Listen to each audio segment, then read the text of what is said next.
पूर्णिमा को जिसके घर में दूध की सामग्री बनती हो, दूध की सामग्री तैयार होती हो, खीर प्रसाद तैयार होता हो, उसके घर में कभी क्लेश नहीं हो सकता। चाहे सास बहू एक दूसरे के सामने वो कहे ना, वो सांप और अन्य वाले की लड़ाई क्यों ना, फिर भी शांति हो जाए। पर प्रत्येक महीने की पूर्णिमा होना चाहिए। ये नहीं कि तुमने एक महीने की पूर्णिमा पे बना लिया और दूसरे महीने की पूर्णिमा को गायब कर दिया। फिर सालों से कर रही हो, कई माताएं कर रही होंगी पूर्णिमा का व्रत, एक समय फलाहार करती हैं, एक समय भोजन करती हैं।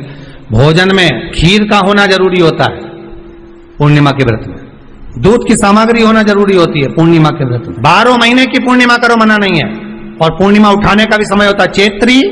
चैत्र के महीने की जो पूर्णिमा होती है, चैत्री पूर्णिमा पहली पूर्णिमा मानी जाती है, इसलिए चैत्री पूर्णिमा को सिद्ध पूर्णिमा कहते हैं। कार्य सिद्धात्री पूर्णिमा, सिद्ध करने वाली। मनोरथी पूर्णिमा कहते हैं, मनोरथी पूर्णिमा। इसलिए पूर्णिमा का व्रत कहां से उठाया जाता है?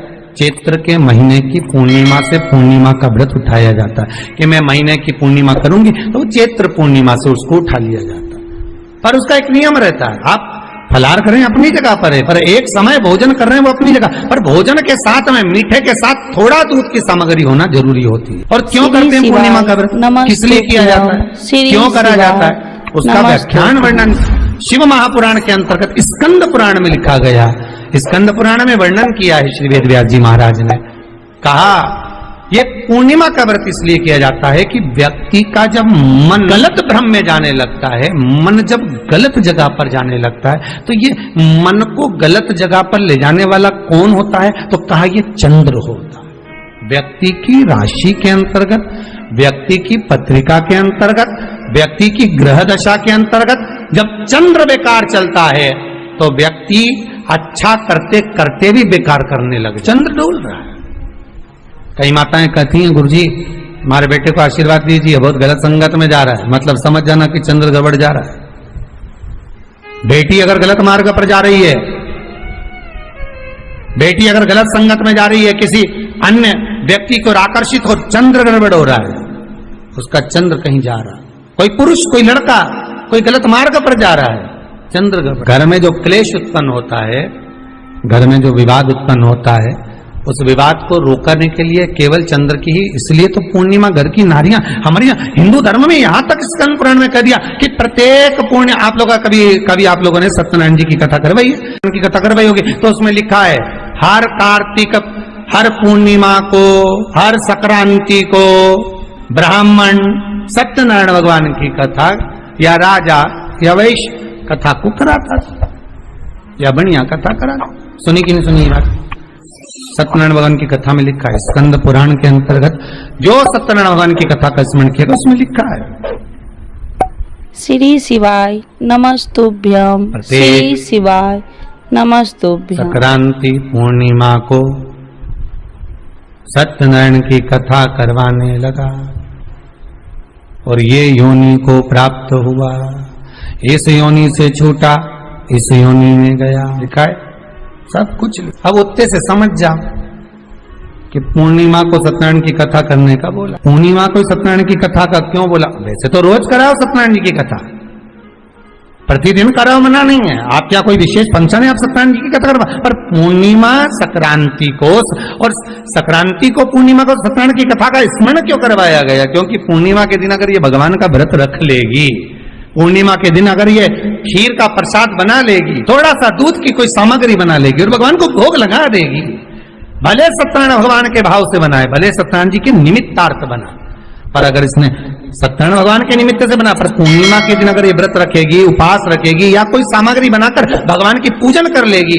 तो इसके घर में जो अशांति है वो शांति में बदल जाएगी। इसलिए कई घरों में आज भी सत्यनारायण भगवान की पूजन हर पूर्णिमा को करती है। माता किताब लेके बैठ जाती है, तुरंत उन्हें ऑफिस जाना, कहीं काम पे जाना, और तुरंत उसने जल्दी कलश रखा, कलश नहीं भी रखे तो भगवान की पूजन कर कुरा के ब्राह्मण देवता को बुला लेगी, ब्राह्मण नहीं आएंगे तो खुद कर लेगी, पर करती जरूर है। इतना सा आटा सेक लेगी, पंजेरी बनाई, सीरा बनाई, मिठाई रख दो, कुछ भी करेगी, पर सत्यनारायण की कथा कर ले, उसका मन लग गया उसमें। मतलब पूर्णिमा को करना है, उसको करने से क्या होता है? शांति रहे, शीतलता रहे। जिसके घर में हर महीने की पूर्णिमा को खीर बनती हो, ध्यान दीजिएगा, बहुत सुंदर संवाद चल रहा है, बहुत ध्यान देने वाली बात है। प्रत्येक महीने की पूर्णिमा को जिसके घर में दूध की सामग्री बनती हो, दूध की सामग्री तैयार होती हो, खीर प्रसाद तैयार होता हो, उसके घर में कभी क्लेश नहीं हो सकता। चाहे सास बहू एक दूसरे के सामने होता है ना, श्री शिवाय नमस्तुभ्यम, श्री शिवाय नमस्तुभ्यम। पर प्रत्येक महीने की पूर्णिमा होना चाहिए। ये नहीं कि तुमने एक महीने की पूर्णिमा पे बना लिया और दूसरे महीने की पूर्णिमा को गायब कर दिया। फिर किसी ने कह दिया आज चूरमा तो बन रहा है, दाल बाटी तो बन रही है चूरमे के साथ में, लड्डू बन रहे हैं, तो काय को खीर बना रही हो? तो तुमने अब वो खीर प्रसाद, भगवान थोड़ी ना कहेगा कि तू मेरे पास में आए तो मेरे चरण की लेकर जा। भगवान थोड़ी ना कहेगा कि मेरे पास में आकर तू ये लेकर जा। भगवान तो कहेगा मेरे पास में आया है, मांगना कुछ मत, बस मुझे जो स्नान कराया है मेरा चरणोदक लेकर जा, छीट दे पूरे घर में, संपदा भरना मेरा काम है। जहां मेरी चरण की रज पहुंच गई वहां संपदा स्वतः पहुंचती है, मैं वहां पहुंच जाता हूं। तो चरणों तक ले जा। पर लोग ले जाते हैं, पूजन करते, कलश भी उंडेलते, जल भी चढ़ाते, पर आते समय खाली लेकर आ जाते। भगवान को इतना बुरा लगता मेरे दरवाजे से खाली जाए, मुझे कितना बुरा लगेगा। जो आए वो भर कर जाए, भले 2 बूंद लेकर आओ, पर उसमें चरणों तक थोड़ा सा लेकर अवश्य आए। आपने भी सुना होगा, घर की जो माताएं होती हैं, कभी भी घर का रसोई घर का बर्तन जिसमें सब्जी बनाई है, 50 लोग अगर जिम में आ रहे हैं और कह दिया आज का निमंत्रण है, 50 लोगों का पार्टी है, ये है वो है, सुहागिल है या ब्राह्मण भोज है, तो वो जो खीर का पात्र होगा, जो बर्तन होगा, जो सब्जी का पात्र होगा, माँ उसको खाली जल्दी नहीं करती है। भले उसमें सब्जी थोड़ी ना थोड़ी पड़ी रहने देगी, जब तक सब जिम कर नहीं चले जाएंगे तब तक उसमें पटक कर रखेगी। क्यों? क्योंकि उसमें उसकी बरकत है। उसी तरह जल चढ़ाने के बाद हम जब लेकर आते हैं पात्र के अंदर, ये उसमें उसकी बरकत है। गर्ग संहिता में दूसरी चीज कही, उसको भी समझ लीजिए। गर्ग संहिता में कहा गया, जब आप घर से जल लेकर जाते हो भरकर, तो ये सृष्टि की जितनी नदियां हैं, पृथ्वी पर जितनी नदियां विद्यमान हैं, जितने तालाब, जितने सरोवर, जितने कुंड, जितने विराजमान हैं, उन सारे तीर्थों का जल जब आप घर से लेकर निकलते हो तो वो तीर्थ का संपूर्ण जल आपके कलश में आ जाता है। और जब आप उस जल को शिव पर समर्पित कर देती हो और 2 बूंद चरणादक लेकर जब जाती हो, तो शिव महापुराण गर्ग संहिता पद्म पुराण कहती है वो जल साधारण नहीं रहता, वो गंगा जल बनकर तुम्हारे घर को पवित्र कर। आइए भक्तों, आज सुनते हैं तुलसी माता की चालीसा। यह चालीसा सुनने से होती है हर रोगों से मुक्ति, मिलती है सुख समृद्धि का आशीर्वाद।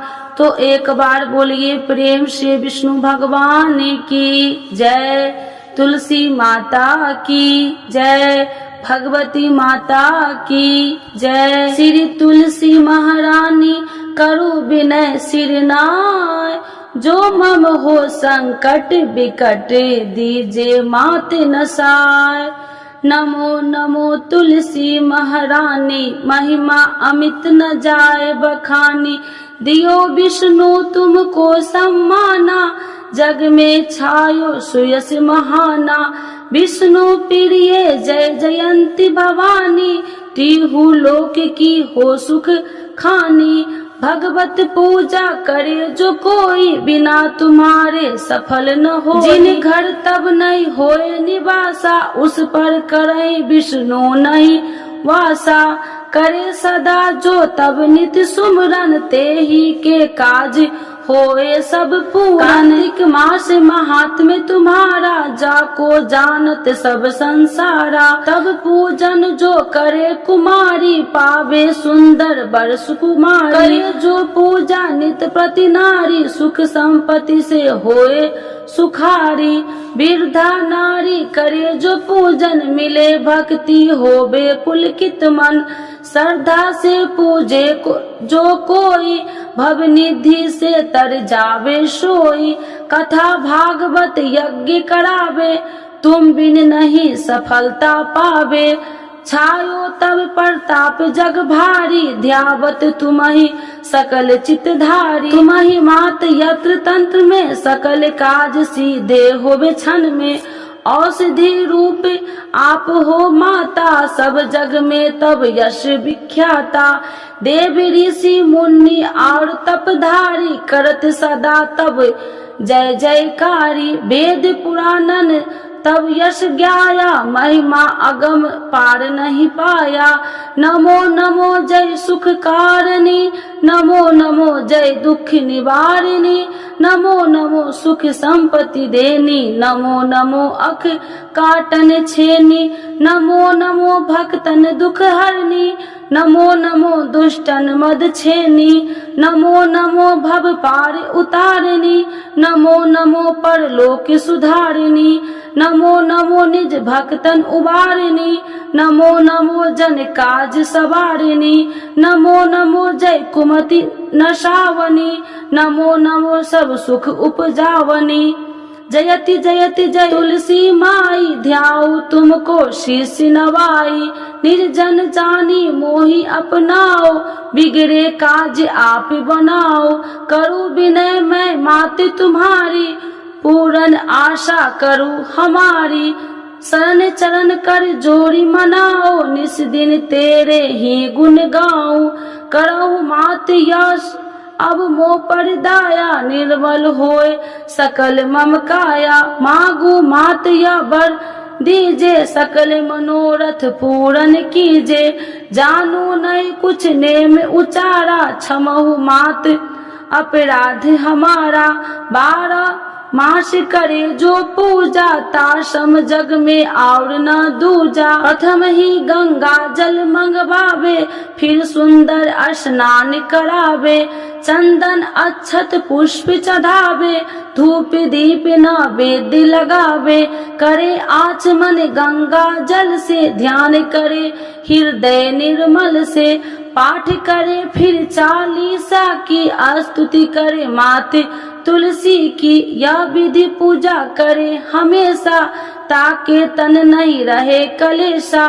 करे मास कार्तिक का साधन, शोभे नित्य पवित्र सिद्ध होई जाई। है यह कथा महा सुखदाई, पढ़े सुने सो भव तर जाई। यह श्री तुलसी चालीसा, पाठ करे जो कोई।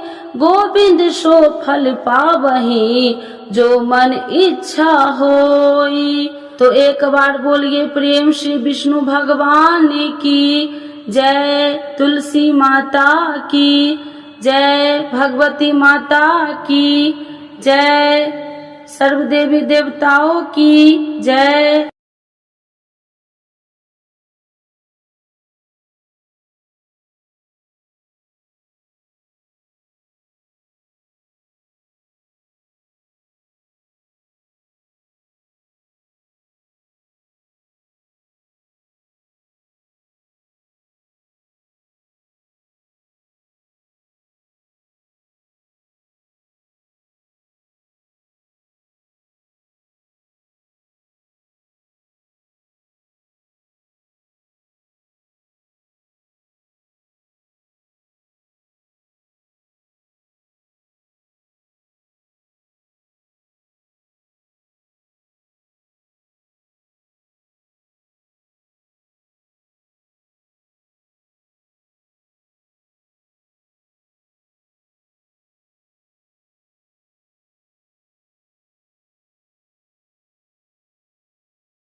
No no no no no no no no, कहां जाओ?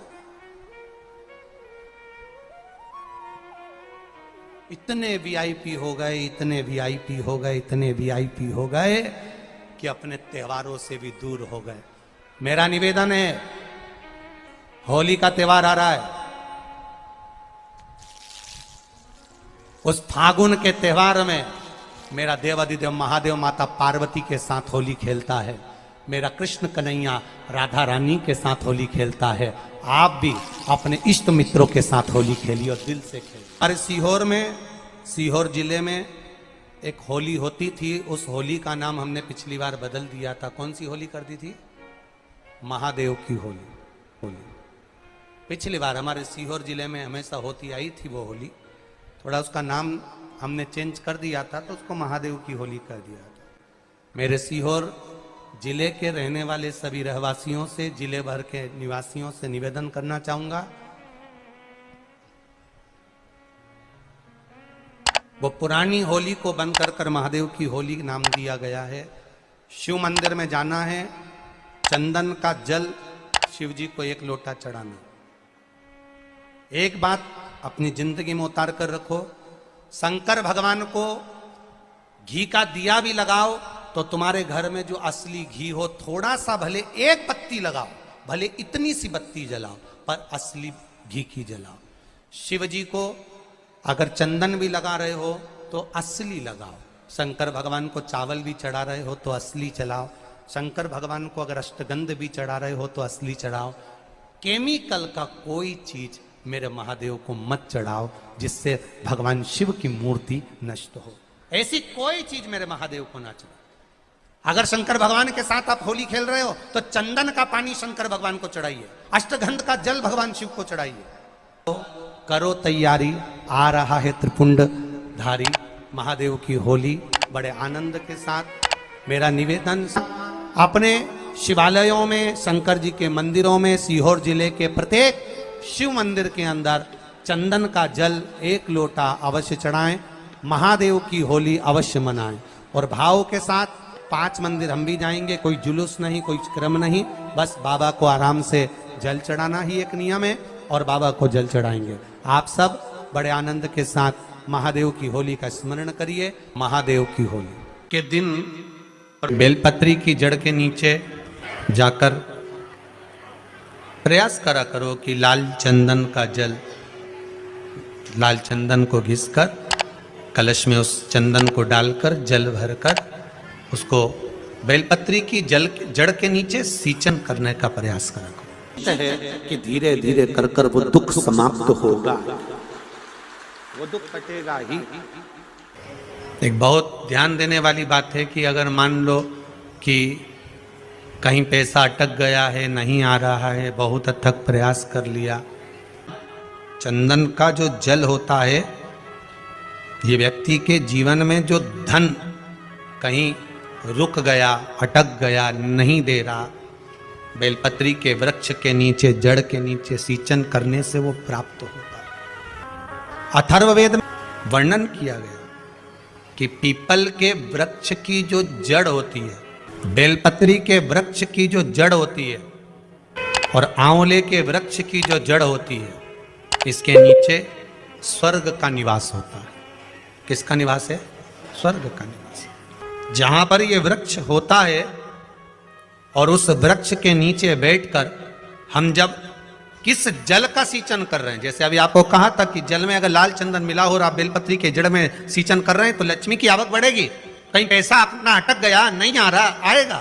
पीपल की जड़ में इत्र का जल, पीपल की जो जड़ होती है उसमें इत्र का पानी, थोड़ा सा जल, उसमें थोड़ा सा इत्र का भाग हो महाराज, और आप